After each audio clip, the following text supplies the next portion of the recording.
Well, good afternoon, and thank you all for coming. I included the implementation of the Code K Squad in my strategic plan for the Kansas City, Kansas Police Department before I was sworn in as chief in June of 2021. We implemented the only full-time Code K Squad in the Metro in January of 2022. This unit was established with the support of the mayor and all the members of the commissioners of the unified government. The Kansas City, Kansas Police Department has a significant number of unsolved homicides dating back 5 to 6 decades. These cases are in various stages of investigation, and we knew would benefit from advances in DNA, forensic testing, and simply a fresh look. The purpose of this unit is to bring justice with arrests, clearances, and convictions, as well as providing a much-needed relief and closure to the families and friends of the victims. Since January of 2022, the detectives in the unit has identified suspects in 11 cold cases, 4 of which we will discuss today as a result of charges. And I cannot say enough the hard work and dedication the detectives have done in this squad, as well as our partners with the KBI and our partners in the Wyandotte County District Attorney's Office. So with that being said, I'll turn it over to DA Dupree to talk about 2 of the 4 cases that we're going to discuss today.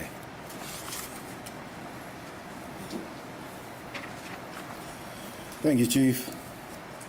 On December 25th, 1998, the body of Christina King was discovered behind an abandoned building on Sewell Avenue in Wyandotte County, Kansas City, Kansas. An autopsy was performed. Her death was determined to be a homicide. Items recovered from the crime scene where Christina King was found were sent to the Kansas Bureau of Investigations for testing. On November 22nd, 1996, the body of Pearl Davis, also known as Samima Musawir, was discovered in a home on Lafayette Avenue in Wyandotte County, Kansas City, Kansas. An autopsy was performed, and her death was determined to be a homicide. Items recovered from the crime scene were also sent to the KBI for testing. DNA evidence from both murder scenes matched the known DNA profile of Gary Dion Davis. Gary Dion Davis has been charged with 2 counts of murder in the 2nd degree for the murder of Christina King and Pearl Davis. In 1996 and in 1998, 2nd-degree murders were off-grid person felonies. Therefore, he is charged with off-grid person felonies that carry a life sentence. He is presumed innocent until proven guilty. At this time, his bond is $500,000. These charges are the result of the hard work of the Kansas City, Kansas Police Department and the Cold Case Squad. These cases are more than 20 years old. There is no statute of limitations for murder, which allowed us to pursue these cases. These charges demonstrate justice is possible no matter how much time has elapsed. At this time, I want to personally appreciate the Cold Case Squad for all of the hard work, the tireless hours of working on cases that so many have forgotten. Chief Oakman and this squad have worked tirelessly to show and to help this family get to this point and realize that in this community, every life is important. Thank you, Chief. And so that was two of the four cases we're going to talk about. The third case is victim Dion Estelle. On July 22nd, 1997, Dion Estelle was found shot to death and lying in a creek bed in the 3500 block of 18th Street in Kansas City, Kansas. He was just 16 years old. With few tips, detectives were not able to identify any viable suspects at the time, and the case went cold. Earlier this year, cold case detectives Jeff Irwin and Lily, I can never say her last name, Chef, to my right, received a tip from Leon Caldwell, who is currently serving time in Lansing State Prison on another KCK homicide. He told an inmate he killed Dion Estelle. During an initial interview with detectives, Caldwell told them he knew who murdered Estelle, but was not willing to name the person. A short time later, Caldwell requested a follow-up meeting with Irwin and Chef. During that meeting, he admitted to having killed Estelle and provided details that were corroborated from the initial investigation. Details only the killer would know. To ensure the validity of his confession, detectives have resubmitted items from the scene to the KBI Crime Lab for DNA testing. Based on the affidavit that was submitted to Wyandotte County District Attorney's Office, Leon Caldwell was charged for the murder of Dion Estelle in May of this year.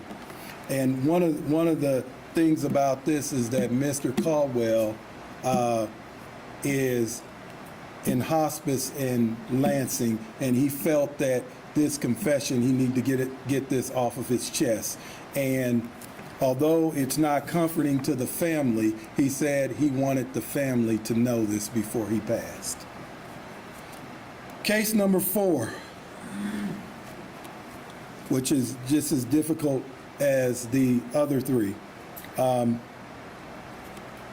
We refer to this case as baby girl Jane Doe. On November 16, 1976, residents at an apartment complex located at 2311 Victory Drive in KCK was horrified to discover an infant in a dumpster on the property. When officers responded, they found the female infant with her umbilical cord still attached, wrapped in dishcloths in a plastic shopping bag. Autopsy results indicated that the infant was born alive and killed within a few hours of birth. The cause of death was listed as possible exposure, loss of blood through the umbilical cord, or brain trauma. At the time, investigators received information that a teenager was possibly visiting her mother at a complex over the Thanksgiving holiday, but left 2 days afterwards. Detectives tried but was never able to locate this individual, and the case went cold. Last year, cold case detectives Jeff Jacobs, standing in the back, was able to locate the teen, who is now in her 60s, and obtained a DNA sample to compare DNA from towels in which the infant was wrapped. Those towels were never sent to the lab for DNA, which Detective Jacobs sent. The DNA came back as a match to the woman, and during the follow-up interview, she admitted that she had given birth that week, and that immediately after, her grandmother, who is since deceased, took the baby and walked off. That was the last time she told Detective Jacobs she had seen the baby. Based on DNA evidence, information in the case file, new information gathered by the cold case detective, the grandmother was identified as the suspect. After case review with Wyandotte County District Attorney's Office, there was no probable cause to arrest the mother. And as further investigation determined, she was 18 at the time, and she also was a victim. The case was converted from the cold case and exceptionally cleared due to the death of the grandmother. And that's 4 of the 11 cases that we've identified the suspect.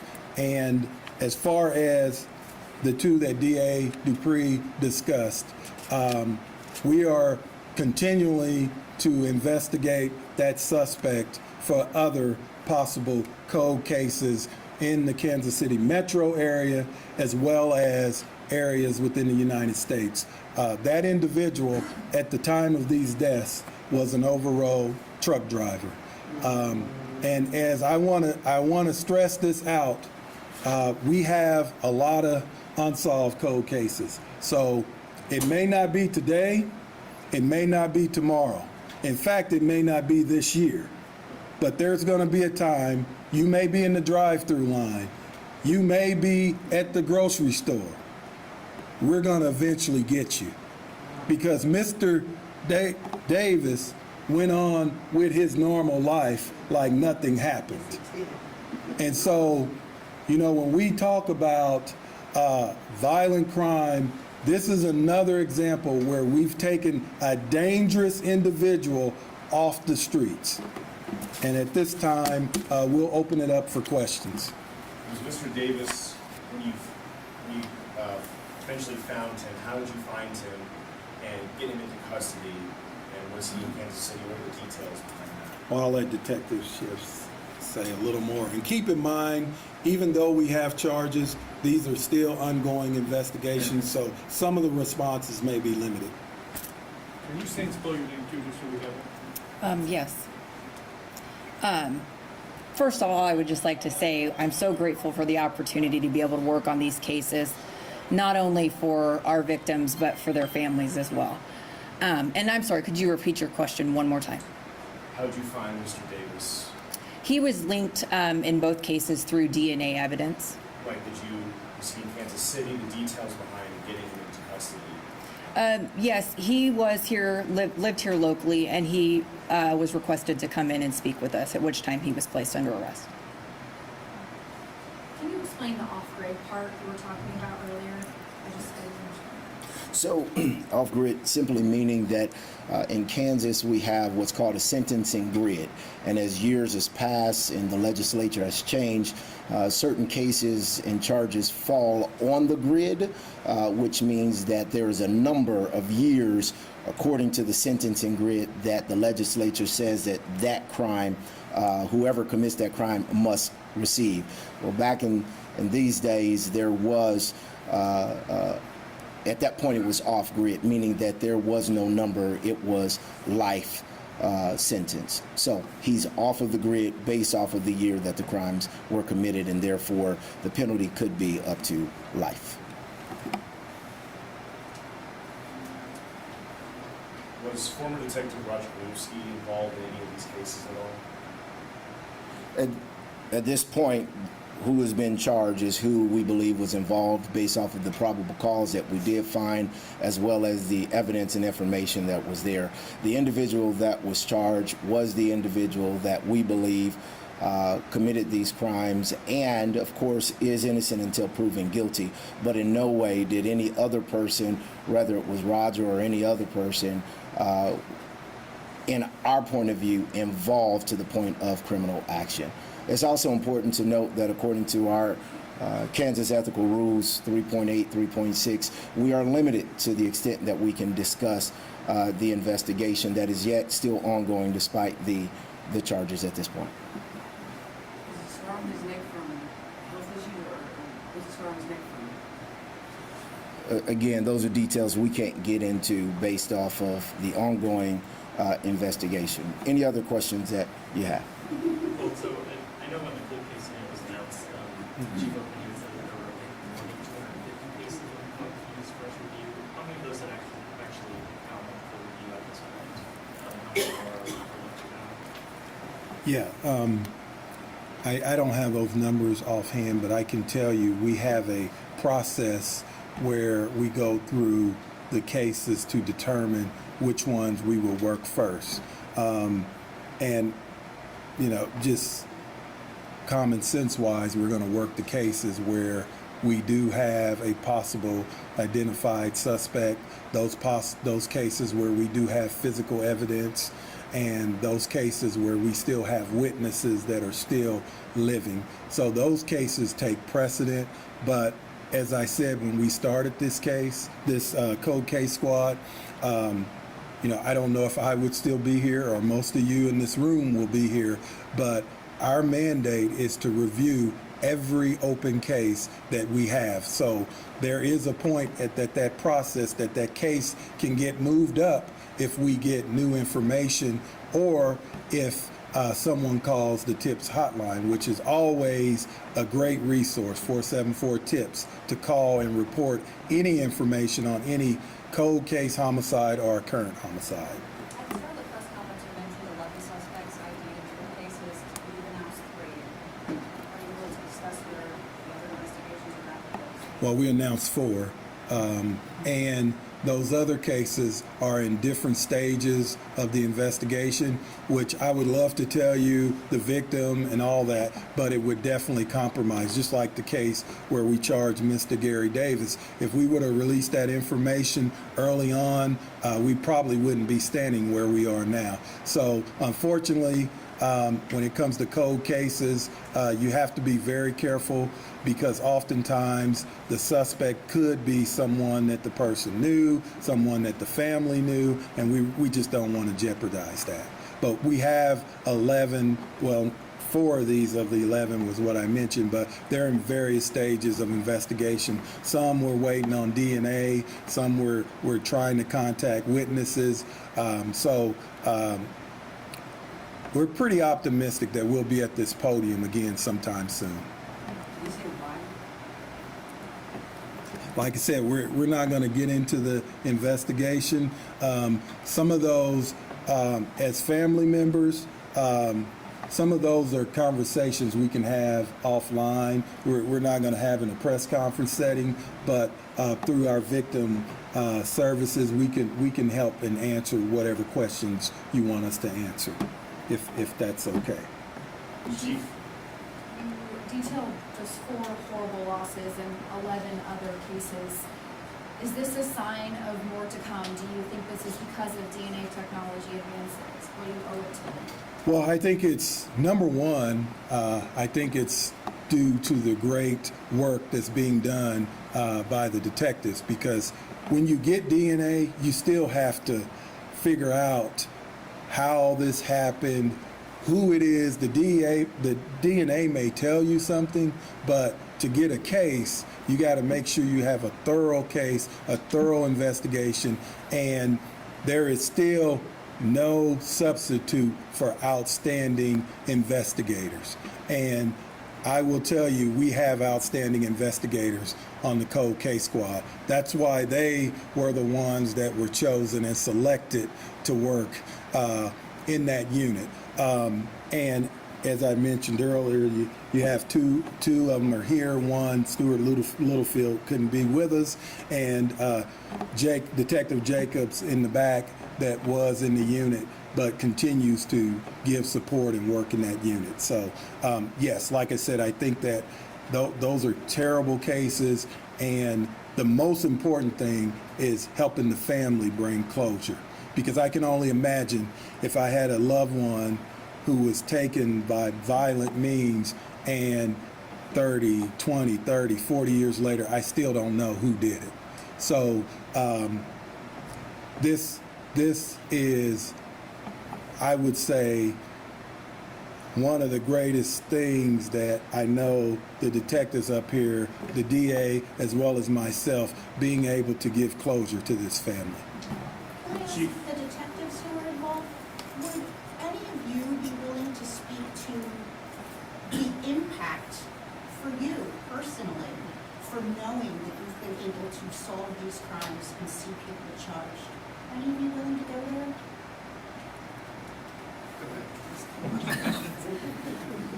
As far as the impact, obviously, like, it's a great impact. It's a great thing to be able to go to these families and say, hey, we have figured out who did this to your loved one. It's that alone is worth what we do.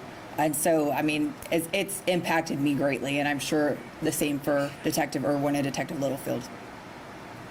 Chief, I have a couple questions about Mr. Davis here. You said it was alarming to hear that he's a truck driver and other possible crimes that he committed.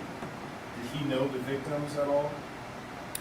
Well, at this point, we're not going to get into all the details. Some of those will be coming out, as you can see in the charging document.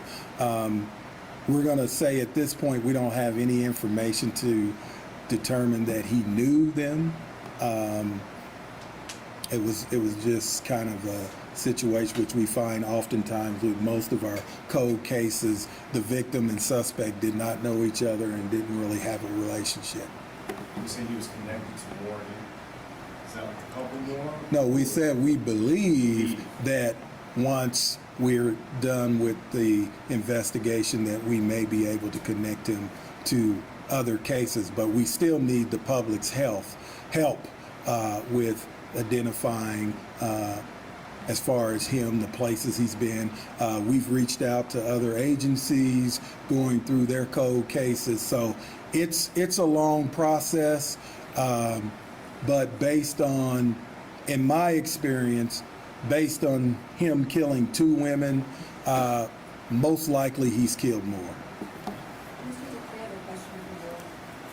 Regarding Deanna Stell's accused killer, Mr. Caldwell, you mentioned that he was in hospice in prison. He was charged in May. Are you confident he will be alive to see this go to trial with the family when Mr. Estelle gets justice? I can't say that I'm confident or I'm not. I don't know to the extent where his medical situation lies. We know that he is in a hospice, and we know that some live long in hospice, others do not. What we do know is once the information was given to our office, then we moved forward as expedient as we could. It's also important to note that all of these cases, as the chief indicated, has taken quite a bit of time. This is a press conference now, but this is months and years worth of work that the detectives have put in. And in that time, my assistant district attorneys have done all that they could to make sure that they assisted in getting all of the appropriate things prepared to be able to move forward with charges. What's also important is to note, as the chief said, we continue to need the citizens of this community's help, as well as those who may not live here any longer. And in this defendant's situation, Mr. Davis, who had moved on, lived his life and continued to live in a normal route, and many may have not known some of the things that he was into. But I want to make this a pitch, if you will, that justice requires all of our help. And justice takes time, and even now, if the individual that is suspected of doing wrongdoing, you may now see as a wonderful person, may now see as someone who would never harm anyone. We're not saying that now they may not be. What we are saying is that justice requires accountability. And with accountability is consequences. And it is our hope that this community helps this cold case unit and in my office to bring about justice for all of these cases, for the 11 altogether and beyond, because we do not know how many more cases will come through this unit. But every time they get one, I'm sure that they will do their darndest to bring it to an end. I want to follow up really quick on the previously question. I know that there have been allegations that when you worked here, you didn't need court cases to protect criminals. Has your unit, has your cases found any evidence of that? No, we haven't found any of that, and I understand your question, but you know, today is really about the victims, the family of the victims, and we have a whole, as we mentioned about 6 months to a year ago. We have a whole process in place as we come across cases that we feel that Golubski did some type of misconduct. We haven't seen that yet. I have a whole separate section of detectives that are reviewing Roger Golubski's cases. But what we're focusing on is the family of these victims and making sure that we can give them the support that they need, as well as the other families that are dealing with unsolved homicides of their loved ones. So that's kind of what we've been focusing on. But the Roger Golubski thing is being handled. I have a whole separate group of detectives that are reviewing his cases, and none have crossed with our code cases as to this point. And I will tell you that if we do, you guys will be the first to know.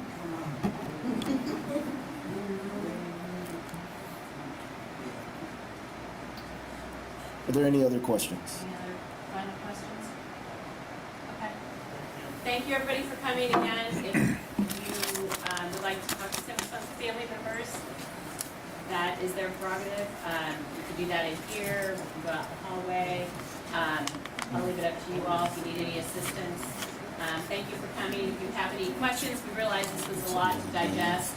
Feel free to text or give me a call, or the district attorney's office will make sure that we clarify